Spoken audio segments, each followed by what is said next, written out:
بسم اللہ الرحمن الرحیم۔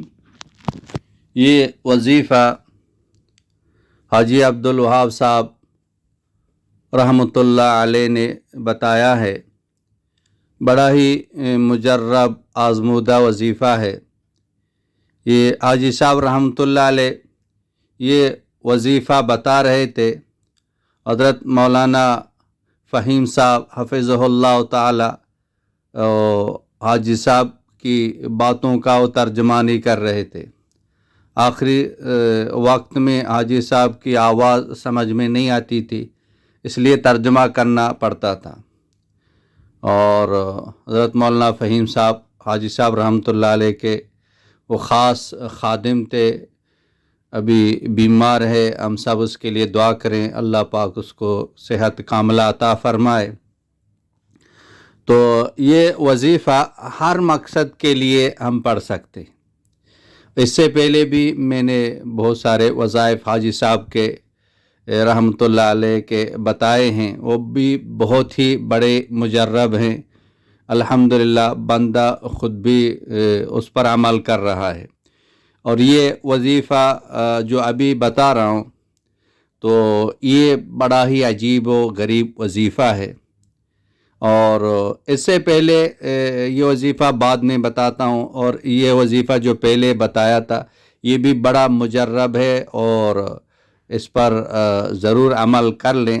وہ یہ کہ آخری 3 قل هو اللہ احد، قل اعوذ برب الفلق، قل اعوذ برب الناس، اس ترتیب کے ساتھ بسم اللہ کے ساتھ فجر کے بعد مغرب کے بعد یہ پابندی کے ساتھ پڑھ لیں، اور یکفیک من کل شیء، ہر چیز سے یہ کفایت کریں گی۔ اور یہ جو وظیفہ ہے حاجی صاحب رحمۃ اللہ علیہ نے بتایا، آپ کو اگر کسی چیز کی بھی ضرورت ہو تو یہ پڑھتے ہی اللہ آپ کا کام بنا دے گا۔ اگر آپ کو پیسوں کی ضرورت ہے تو جیب کی طرف نہ دیکھیں، سامان کی طرف نہ دیکھیں، اپنے پیسوں کی طرف نہ دیکھیں، اب یہ پڑھیں، اللہ آپ کا فوراً کام بنا دے گا۔ اور فرمایا اگر 2 نفل پڑھ کے جو نا اللہ سے مانگیں گے تو اللہ پاک ہمیشہ کے لیے آپ کو دے دے گا۔ تو بڑا ہی مجرب وظیفہ ہے۔ قرآن پاک کی ایک سورت ہے جو ہم روز پڑھتے ہیں، تو ہر ایک کو یہ سورت آتی ہے۔ ایسا مجرب وظیفہ ہے، تو کام بنانے والی ذات اللہ تعالیٰ کی ذات ہے۔ تو اعمال کریں، اللہ سے مانگیں، اللہ پاک ہمارے کام بنا دیں گے۔ اللہ پاک کے لیے کوئی مشکل نہیں ہے، مشکل ہمارے لیے ہے۔ اور وہ وظیفہ سورہ فاتحہ ہے، الحمد شریف ہے۔ اس نے اللہ پاک نے اپنے کلام کو اسی صورت کے ساتھ شروع کیا۔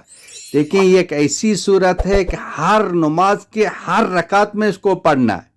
قرآن پاک کی اور بھی بہت ساری صورتیں ہیں، لیکن یہ صورت کا پڑھنا ضروری ہے۔ نہیں پڑھیں گے تو نماز نہیں ہوگی، اتنا اہم صورت ہے۔ قرآن کو اس سے شروع کیا۔ ہر بیماری کے لیے پڑھیں، ہر مسائل کے لیے پڑھیں، ہر حاجت کے لیے پڑھیں۔ پڑھتے ہی اللہ میرا کام بنا دے، اللہ کام بنا دے گا۔ بیماری ہے، کوئی سفر ہے، کوئی حاجت ہے، کسی چیز کی ضرورت ہے، پڑھ کے اللہ میرا کام بنا دے گا۔ تو اللہ پاک آپ کا کام بنا دے گا، یقین کے ساتھ اللہ میرا کام بنا دے گا تو کام ہو جائے گا۔ تو خود بھی اس پر عمل کریں، اوروں تک یہ پہنچا دیں۔ وآخر دعوانا ان الحمد للہ رب العالمین۔